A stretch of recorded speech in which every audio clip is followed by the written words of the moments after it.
And I think particularly these days, we're seeing more and more media for, and not always positive, sometimes negative media, where there are organisations that don't have good gender balance or don't have good diversity, particularly as they go higher.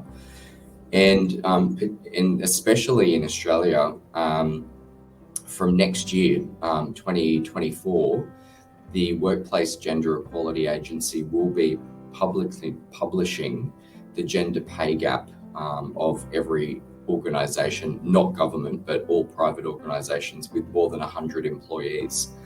And whilst there's probably some of those organisations that do have only males at the top, and there could be females that are at more junior levels, that will just showcase even more the gap between the genders, the pay gap, I should say, between the genders.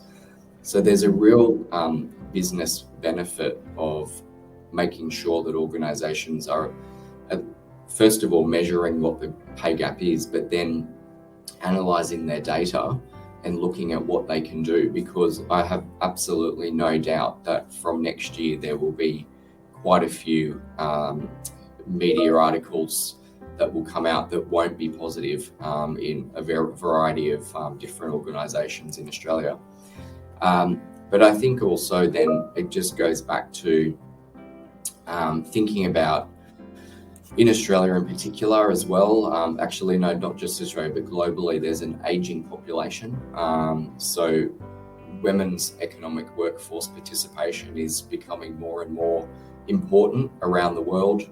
The more women that are working and particularly moving into more senior roles, the bigger the impact it is for the economy that of the country that they're in, the more tax they pay.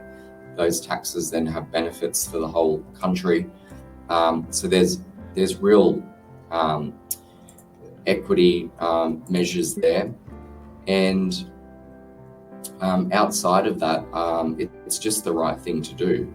So I think from an ethical perspective, organisations these days have got a lot of measures around ethics and sustainability, and gender balance, particularly in senior roles, should be on everyone's agenda.